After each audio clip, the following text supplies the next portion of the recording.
Bueno, hermanos,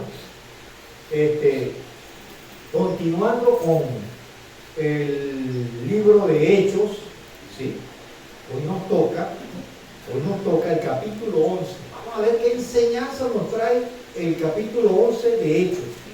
Y lo vamos a estar desarrollando desde el versículo 19 hasta el 30.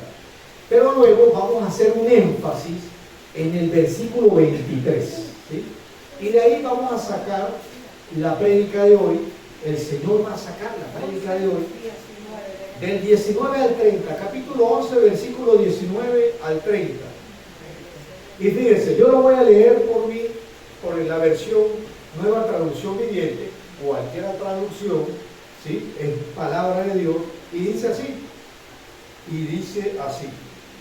Mientras tanto, los creyentes que fueron dispersados durante la persecución que hubo después de la muerte de Esteban, viajaban lejos, como Fenicia, como Chipre, como Antioquía de Siria. ¿Y qué hacían? Predicaban la palabra de Dios, pero solo a judíos. Sin embargo, algunos de los creyentes que fueron a Antioquía de Siria, desde Chipre y Cirene, les comenzaron a predicar a los gentiles acerca de ¿quién? Del Señor Jesucristo.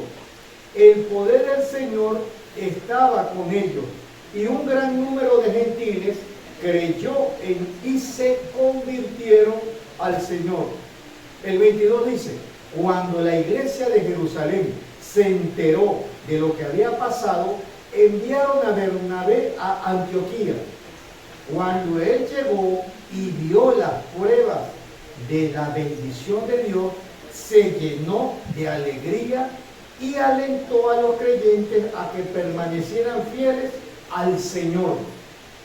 Bernabé era un hombre bueno, lleno del Espíritu Santo y firme en la fe, y mucha gente llegó al Señor. El 25 dice: después Bernabé siguió hasta Tarso para buscar a Saulo. Cuando lo encontró, lo llevó de regreso a Antioquía. Los 12 quedaron allí con la iglesia durante todo un año, enseñando a grandes multitudes. Fue en Antioquía donde por primera vez a los creyentes los llamaron cristianos. Hay un hecho hasta histórico aquí.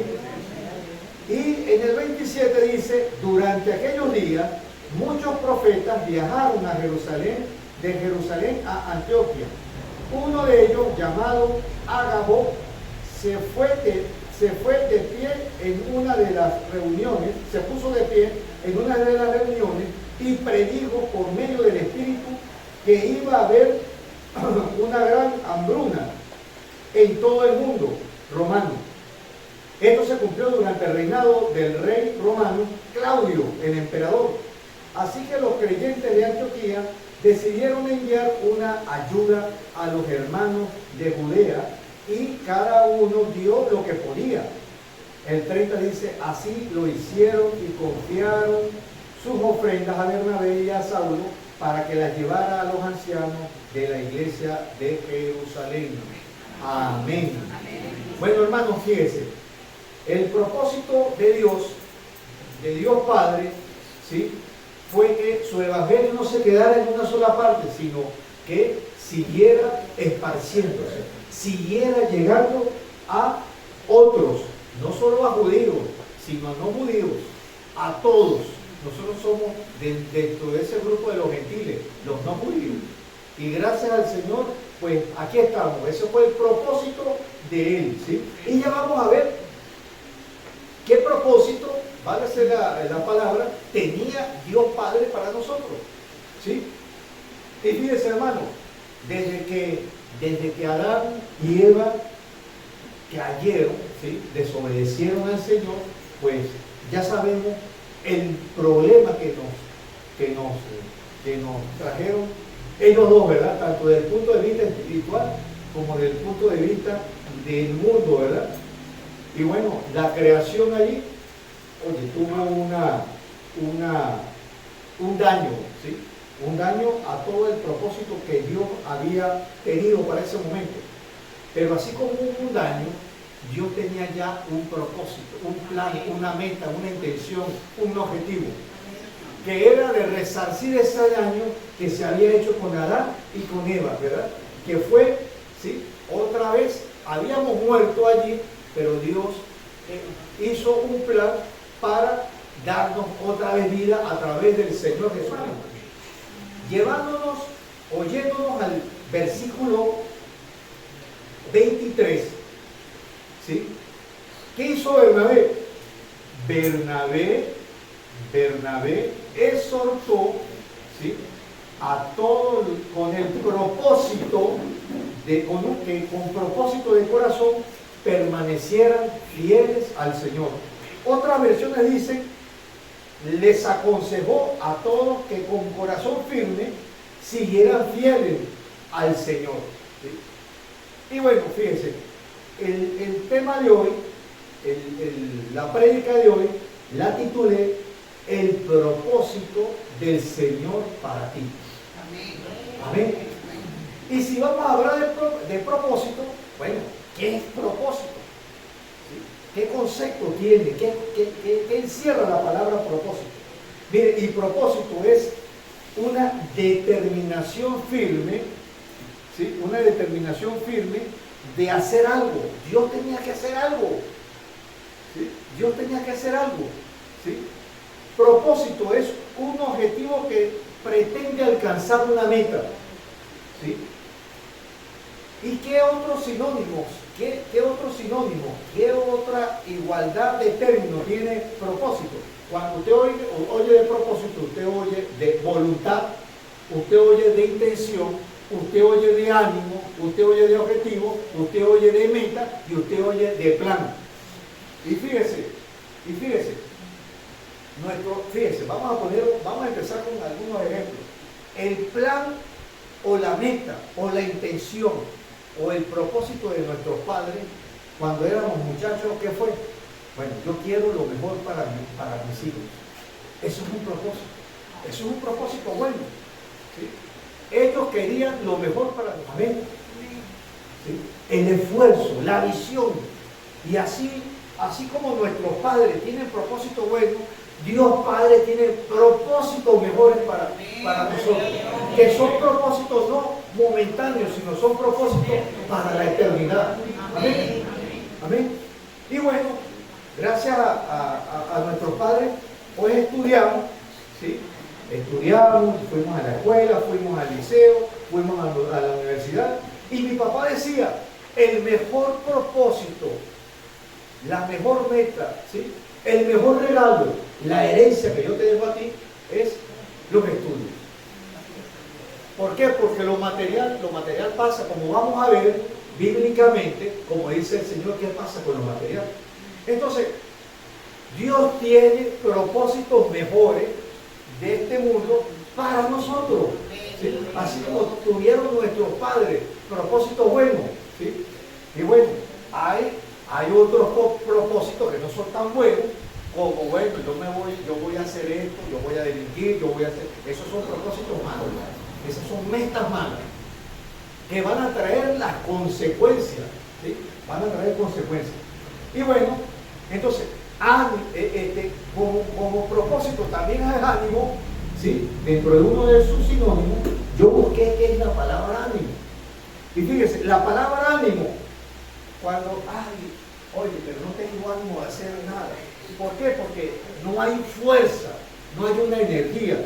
Y ánimo es tener una fuerza, tener una energía para hacer algo, para resolver, para emprender, para realizar algo.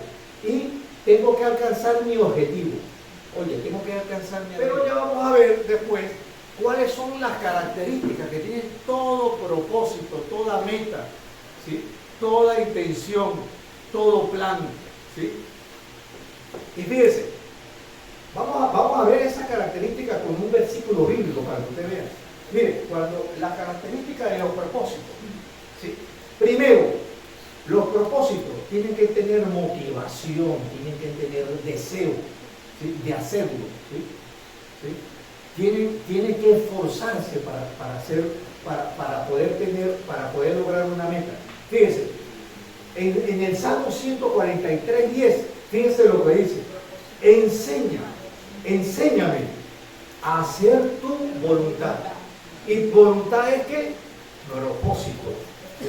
Enséñame a hacer tu voluntad, porque tú eres mi Dios. Que tu buen espíritu me lleve por el camino recto. Amén. Entonces, un propósito, un anhelo, la meta, el plan, requiere una motivación. Pero esa motivación viene de mano con el Señor. Otra, el propósito, tiene que haber una práctica constante, debe haber una práctica firme, constante, seguida. ¿Para qué? Para tratar de mejorar, y no abandonar, porque si yo voy a alcanzar una meta, ¿cómo voy a abandonar? Yo tengo que seguir para adelante. Y fíjese, ya que hablamos de para adelante, fíjese, hoy en la mañana estaba mientras me vestía y todo eso, estaba oyendo una prédica allí donde estaban hablando de prosperidad. Y fíjese, la palabra prosperidad, si la agarramos del hebreo, prosperidad viene del hebreo sana, ¿sí? Y ese hebreo sana quiere decir echar para adelante. Hay que echar para adelante, hermano. No mirar atrás, porque muchas veces ese mirar atrás nos derrumba todos los propósitos, todas las metas. Y aquí vamos a hablar sobre todo del propósito de Dios que tiene para nosotros. Y fíjense, en esa característica del propósito en cuanto a la constancia, fíjense lo que dice Mateo 24:13. Pero el que sigue firme, el que sigue constante hasta el fin, se salvará. O sea, entonces no es de un momentito, sino esto requiere una constancia, una durabilidad. Otra de las características del propósito tiene que ver con que debe tener una orientación, debe tener una guía, como todo. Debe estar supervisada. Pero para yo obtener supervisión y guía, yo tengo que tener primero ¿qué? Humildad. Y la humildad, como ya habíamos dicho, no es la humildad económica, de que yo soy pobre económico, no. La humildad quiere decir que yo tengo que reconocer que no me la sabe toda y requiero de ayuda. Requiero la ayuda de Dios, del Espíritu Santo, ¿verdad? Que es el que me va a guiar, el que me va a decir, por aquí no, por aquí sí, por este camino es el que te conviene, ¿sí? Te abre los sentidos. Entonces es una de las características del propósito que tú tienes que tener humildad. Tienes que dejarte llevar, tienes que dejarte aconsejar, que tú no te la sabes toda. ¿Quién dijo que uno se la sabía toda? En el plano de la medicina, cuando uno está comenzando a hacer procedimientos, uno tiene que tener al lado el monitor, porque el monitor te va a decir, no, mire, así no, mire, póngase así, le agarra hasta la mano a uno, mire, es así, mire, con cuidadito, véngase para acá, véngase para allá, porque si yo voy queriendo saber todo, voy y le picho un pulmón o le hago un daño a alguna persona. Entonces, tengo que estar siempre monitorizado, como cuando somos adolescentes, nuestros padres tienen que estar siempre monitorizándonos, guiándonos, orientándonos, viendo para ver si estamos haciendo bien las cosas. Y eso es una característica del propósito. Otra característica del propósito es que necesita apoyo. Usted necesita apoyarse de gente exitosa, de gente buena. Como dice en Deuteronomio 31:8, dice así: el Señor mismo marchará al frente de ti y estará contigo, nunca te dejará ni te abandonará. No temas ni te desanimes. Usted tiene que arrimarse al mejor, y el mejor es el Señor. ¿Sí? No confiar en los hombres. Usted tiene que confiarse, usted tiene que apegarse en el equipo ganador. ¿Sí? No en fracasado. ¿Sí? Otra característica de propósito. Usted tiene que tener un modelo a seguir. Usted tiene que tener un modelo a seguir. Y fíjese, usted tiene que inspirarlo a alguien. ¿Sí? Y fíjese, en esa inspiración vamos a buscar Primera de Pedro 2:21.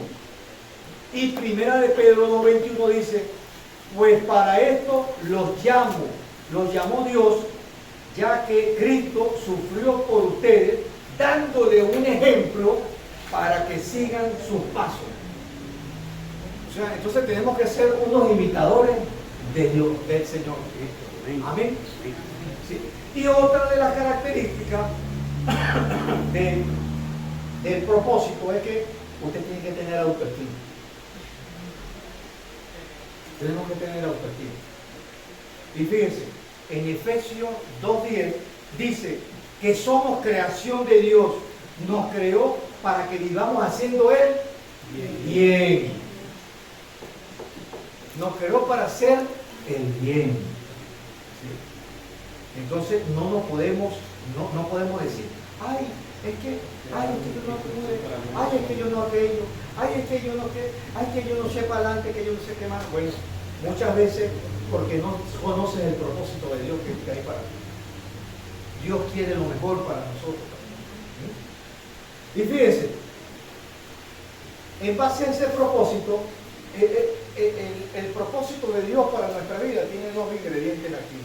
Primero, si se está hablando del propósito de una persona, usted tiene que conocer a esa persona. ¿Ah? Y entonces usted tiene que primero conocer a Dios, al Señor. Primero.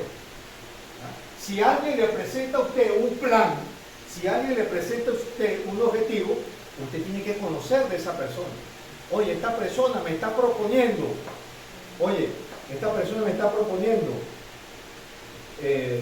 esto, me está proponiendo aquello, oye, me conviene, oye, no me conviene, oye, se oye atractivo esa propuesta. Usted tiene que conocer al que le está proponiendo el plan. Y para eso usted tiene que primero haber conocido al Señor, ¿verdad? ¿Sí? Usted tiene que amar, ¿sí? Usted tiene que conocerle. ¿Sí?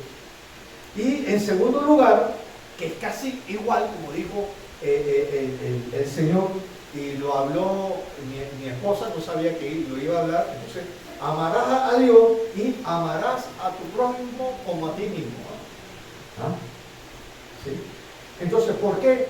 Porque cuando usted ama a su prójimo, ¿sí? Usted se preocupa por él. Usted quiere lo mismo para usted que para él. ¿Ah?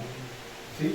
Y fíjense, como dice Mateo 22:36, ¿sí? Dice, le preguntan al Señor Jesucristo, los discípulos le dicen, ¿cuál es el mandamiento más importante de todos? Entonces Jesús respondía, el primer mandamiento es que tú tienes que amar a tu Dios con todo lo que piensas, con todo tu ser.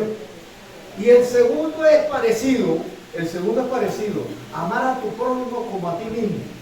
O sea, el propósito de Dios para ese prójimo suyo es llevarle la palabra de Dios. Es un propósito de salvación. ¿Sí? Usted tiene que llevar la palabra de Dios a ese prójimo, a la persona. ¿Sí? Y eso es un deber, esa es la tarea de nosotros. Porque es el propósito, es la meta, es el objetivo, lo que Dios quiere. El plan eterno, santo de Dios. ¿Sí? El Señor vino, entonces el Señor envió al Espíritu Santo para ayudarnos a que se cumpliera ese plan, ese propósito, esa meta de Dios en nuestras vidas. Y entonces el Señor dice, yo quiero lo mejor para ti. Yo quiero lo mejor. Lo humano es bueno, porque es bueno echar para adelante, es bueno estudiar, ¿sí? Es bueno tener una casa buena, es bueno vivir cómodamente, pero eso es pasajero, ¿no? Del propósito eterno es del cual nos tenemos que agarrar, ¿no? Pero no es malo, el propósito bueno, ¿verdad? El propósito de Dios, ¿sí? que, que Él quiere darte lo mejor para ti. El Espíritu Santo va a producir el cambio para aceptar y obedecer a Dios. Y estás así aceptando la voluntad de Dios Padre. ¿Sí? Fíjese, como dice Romanos capítulo 8, versículo 28, Dios dispone todas las cosas para el bien. ¿Sí? ¿Para el bien de quiénes? De los que lo aman. Y ese amar a Dios quiere decir que usted lo obedece. Usted tiene que obedecer. ¿Sí? Es decir, que lo que ha llamado, es decir, el plan de bien de quienes lo aman. Es decir, de lo que Él ha llamado de acuerdo con su plan. Él siempre, miren, antes de que nosotros naciésemos, ya Dios tenía el plan para cada uno de nosotros. Así lo dice la palabra. Ella tenía un propósito para cada uno de nosotros, un plan de bendición para cada uno de nosotros. Y entonces había que anotarse en ese viaje. Había que comprar pasaje. ¿Sí? El Salmo 138:8 dice: Dios mío, tú cumplirás en mí todo lo que has pensado hacer. O sea, propósito hay ahí. ¿Sí? Tu amor por mí no cambia, pues tú mismo me hiciste y no me abandonaste. ¿Sí? El propósito de Dios, primero, salvarnos. Y en segundo lugar, formar un carácter en nosotros. ¿Sí? ¿Sí? Y bueno, busqué la palabra ¿qué es carácter? ¿Qué es carácter? O personalidad. Y carácter o personalidad quiere decir un conjunto de cualidades de un individuo. Y si el Señor tiene un propósito de salvarnos y formar un carácter, ese carácter o esa personalidad la tiene que formar en base a semejanza a Cristo.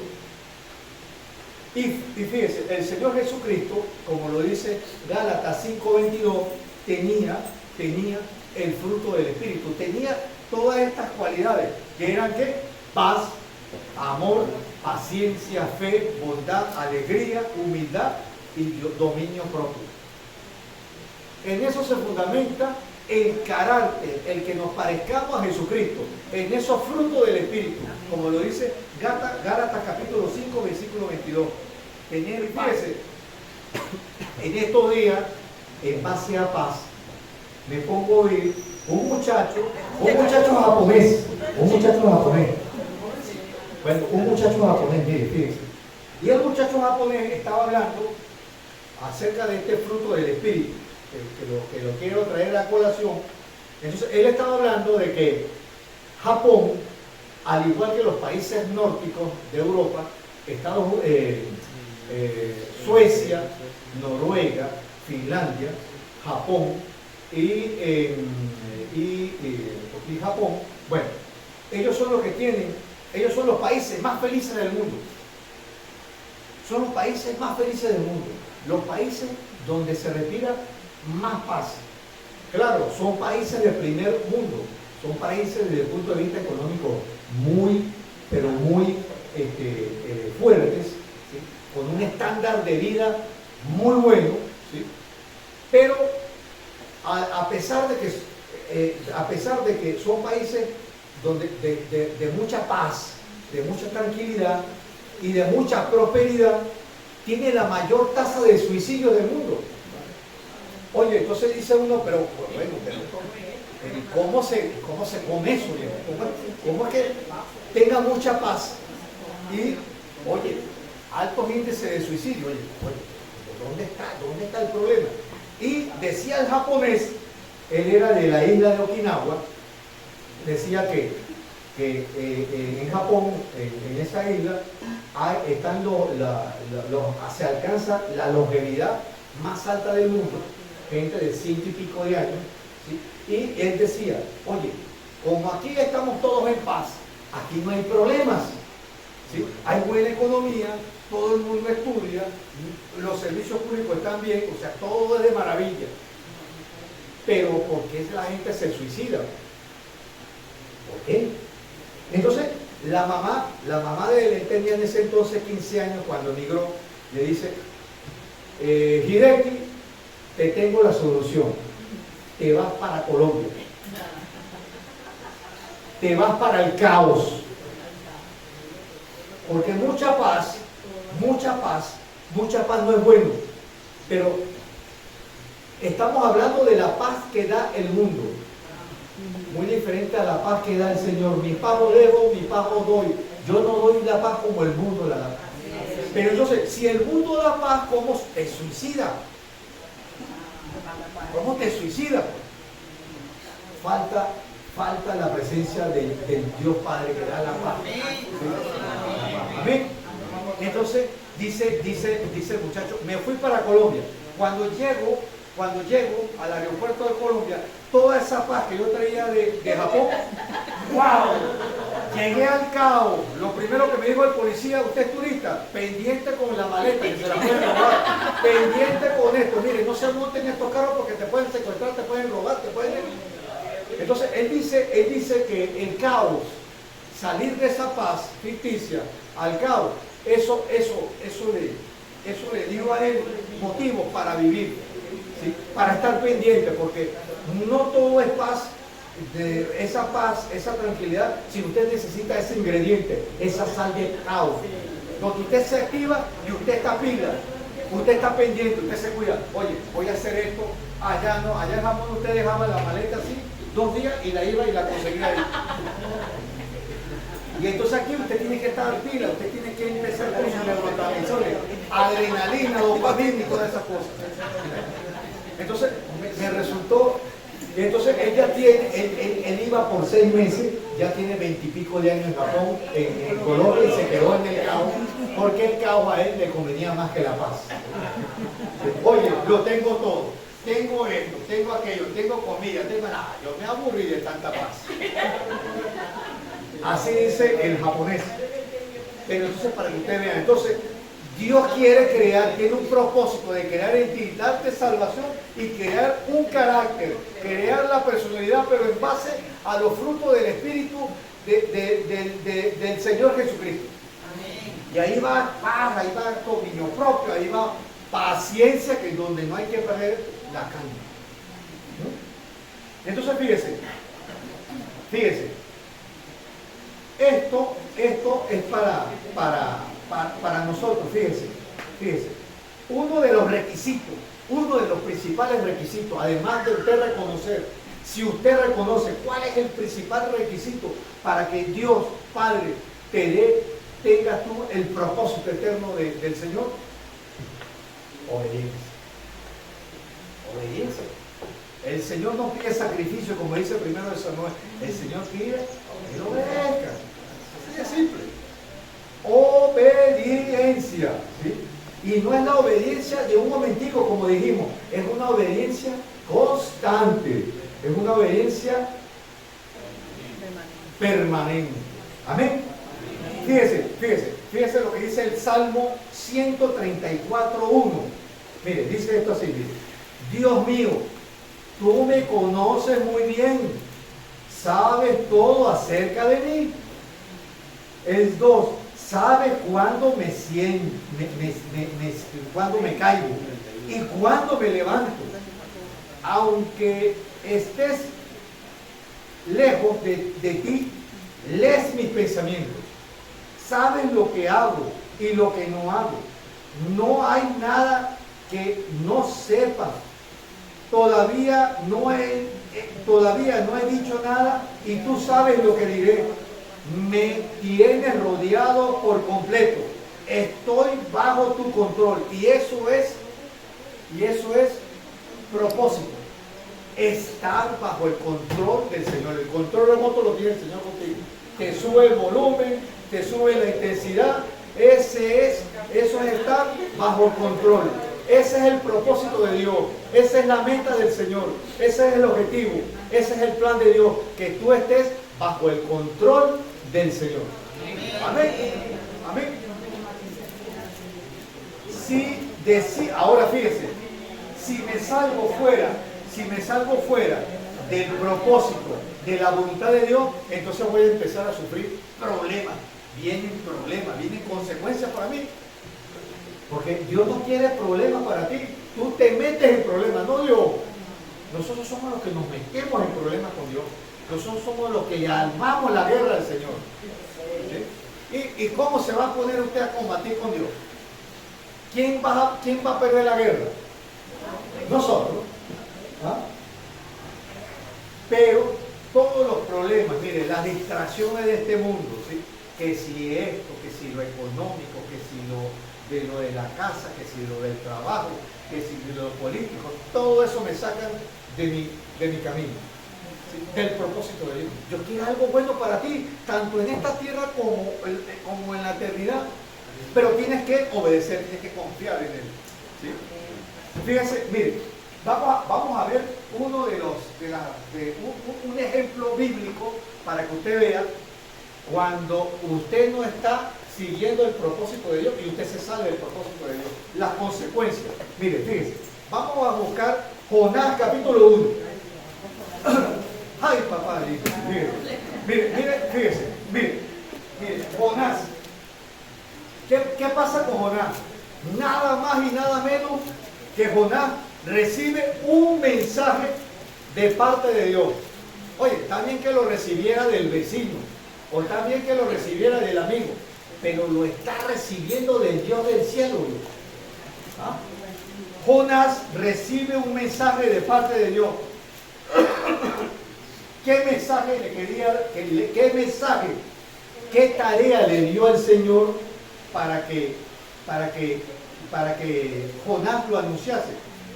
Dios le dijo a Jonás, mira, Jonás, llévale este mensaje, porque este es mi propósito, este es mi plan, esta es la meta, este es el objetivo que yo voy a hacer con la ciudad de Nínive, en Babilonia.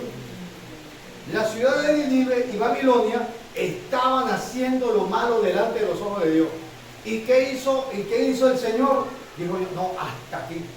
Eva, me tienen hasta aquí de sus problemas, de sus pecados y de sus cosas. Yo soy un Dios misericordioso, un Dios tardo para la ira, pero oye, fue tanto que me voló.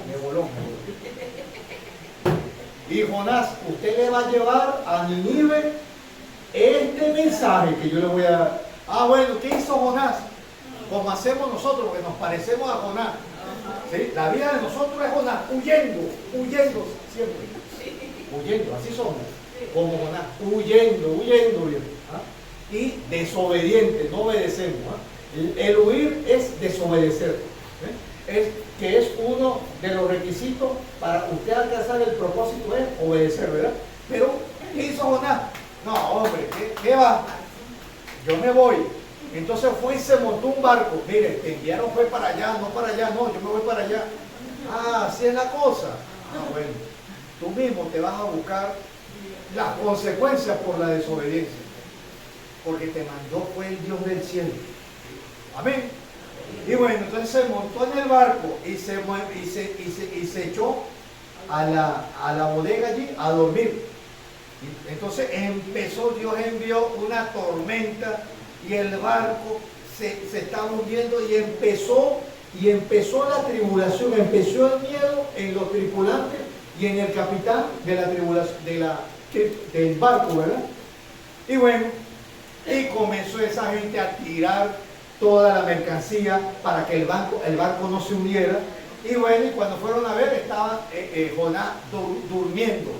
Le dice el capitán en la versión que yo tengo, mira, ¿qué haces tú ahí, dormilón? ¿Ah? ¿No ves que el barco se está hundiendo? ¿Ah? Pero él ya sabía, Jonás, por qué en las aguas se habían puesto así. Y bueno, y bueno, ¿y por qué esto? ¿Por qué aquello? Entonces se dieron cuenta la tripulación que el culpable de todo ese problema, de que el mar estuviera en picada y si el barco se fuera a hundir, era Jonás.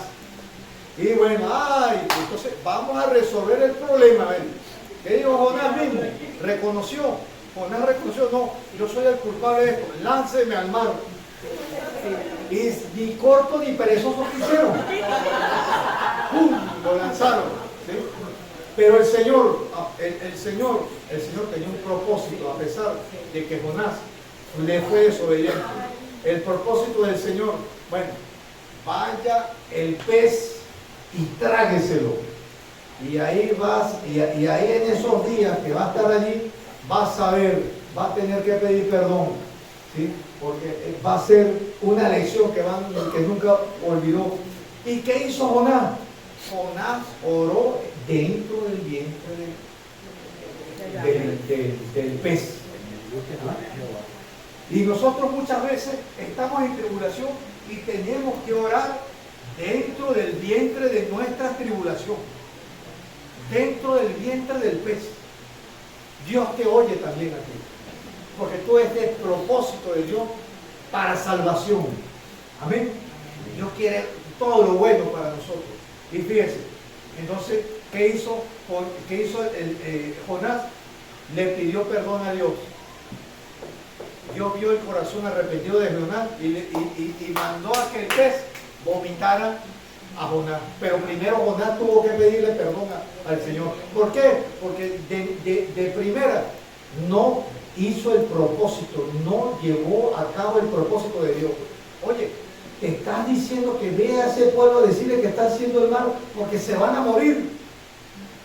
Tú vas a ser el culpable de toda esa muerte porque no le llevaste la revelación de lo que va a hacer el Señor. Y bueno, Jonás ya arrepentido, ya en tierra, fuera del pez, ¿sí? Entonces se va a la ciudad de Nínive y allá comienza a predicar. Dice la palabra de Dios que la ciudad de Nínive era tan grande que se necesitaban hasta 3 días para poder recorrerla. Y bueno, ¿y Jonás qué hizo? Llevó la palabra, ¿sí? Comenzó a predicar y le dijo, mire, pueblo de Nínive, y hasta el rey iba a buscar quién era el rey en ese momento, pero bueno, ¿no? Pero ¿qué le dijo el Señor? Mira, el Señor dice a través de mí que se arrepientan, porque en 40 días va a destruir todo esto que está aquí. Y bueno, había robo, había esto, había homosexualidad, había esto, tantas cosas, ¿ah?, que el Señor sabe. Y en 40 días, si no se arrepienten ustedes van a ser destruidos. ¿Qué hizo la gente? ¿Qué hizo el pueblo? ¿Y qué hizo el rey? Reconocieron, es verdad, estamos muy mal delante del Señor y nos arrepentimos. Vamos a hacer las cosas correctas, vamos a obedecer. ¿Y qué hizo? ¿Y cuál fue el propósito de bendición para esa ciudad que iba a ser condenada? ¿Ah? El Señor dijo, no, yo los perdono. ¿Sí? Pero fíjese, a veces por no ser obediente, continuar huyendo siempre las consecuencias que nos buscamos. Somos el propio Jonás, desobediente. Apocalipsis 4:11. Fíjense lo que dice Apocalipsis 4:11. Tú eres digno, Señor y Dios nuestro, de recibir la gloria, el honor, el poder, porque tú has creado las cosas por tu voluntad. Existen y han sido creadas. Amén. El hombre sin propósito de Dios es como un barco sin timón, un barco a la deriva. Oye, no tiene que lo maneje. Si en su vida no está el Señor y el propósito de Dios, mire, usted va rumbo al despeñadero, usted va rumbo al choque, usted va rumbo a la destrucción. Y como dice Timoteo, primera de Timoteo, capítulo 6, versículo 17, fíjese lo que dice, dile a los ricos de este mundo que no sean orgullosos, ni confíen en sus riquezas, porque es muy fácil ¿qué? Perder todo lo que tienen. Al contrario, diles que confíen en Dios, pues Él es bueno y nos da todo lo que necesitamos para que lo disfrutemos. Amén. Así tendrán un tesoro que en el futuro les permitirá disfrutar de vida eterna. Miren, amigos, siempre siempre el enemigo, siempre Satanás, va a tratar de quitarnos a nosotros el propósito, ¿sí? La meta, de salvarnos, ¿sí? de la vida eterna. Y mientras estemos de aquí, de reflejar el carácter del Señor Jesucristo. Él va a hacer todo lo necesario. ¿Para qué? Para convertirnos a nosotros en los bipolares espirituales. Un bipolar. Oye, hoy estoy así, mañana estoy así. ¿Ah? La bipolaridad espiritual. Con ideas, con emocionalismo. Fíjese, el propósito de Dios para tu vida está entonces amenazado por las distracciones que nos ponen en la mente, en el corazón, y nos paralizan y impiden que ese propósito del Señor se nos dé. Y muchas veces, ¿por qué se da esto? Primero, la mayoría de las personas no conocen a Dios, no conocen. Y si no lo conocen, ¿cuál es el propósito de Dios? Que usted lleve el mensaje, que usted lleve la palabra para que esas personas, al igual como nosotros, conozcamos de Dios y disfrutemos de todos los beneficios de salvación. Y además no sabemos, la mayoría, y no quieren. Ese no querer, ahí está el orgullo también. A veces tú en tu propio ser, a veces tú reconoces que tú no necesitas de nada. Entonces tú eres autodeficiente. Y eso entorpece el propósito de Dios en ti. No sabemos. Y si usted no conoce, si usted no deja que el Espíritu Santo del Señor entre en su vida y produzca un cambio, un arrepentimiento, mire, el propósito de Dios, nanay. ¿Sí? Fíjese, Efesios 1:23. Efesios 1:23. Efesios 1:23 dice: Dios ha puesto todo bajo la autoridad de Cristo, a quien hizo cabeza de todas las cosas para bien de la iglesia. El propósito empieza en Jesucristo. Es decir, no puede haber propósito de Dios sin Cristo. Al seguir hasta el fin y caminar obedeciendo al Señor, la luz de su palabra está en nosotros y empieza a revelarse el propósito santo, bueno y verdadero de Dios Padre. Y ya para concluir, hermano, fíjese como dice Jeremías. Jeremías capítulo 29, versículo 11. Dice así, mire, pues yo, dice el Señor, sé los planes que tengo para ustedes, dice el Señor. Son planes para lo bueno y no para lo malo, para darles un futuro y una esperanza. Amén. Y Juan 10 dice, pero yo he venido para que tengan vida y para que la tengan en abundancia. Mire, hermanos, entonces fíjese, el propósito de Dios es que usted sea salvo y que usted tenga el carácter de Jesucristo, y como usted es salvo y tiene el carácter de Jesucristo, ¿cuál es la meta? ¿Cuál es lo que Él quiere, la voluntad de Dios? Que todo humano haya oído su palabra, todo humano vaya a arrepentimiento, todo humano, ¿sí?, vaya a conversión. ¿Para qué? Para estar dentro del propósito, de la meta, del objetivo, de la intención y del plan de Dios, que es salvarnos y darnos el carácter de Cristo en nuestras vidas para tener ese fruto del Espíritu como el Señor Jesucristo lo tuvo. Amén. Amén. Amén. Bueno.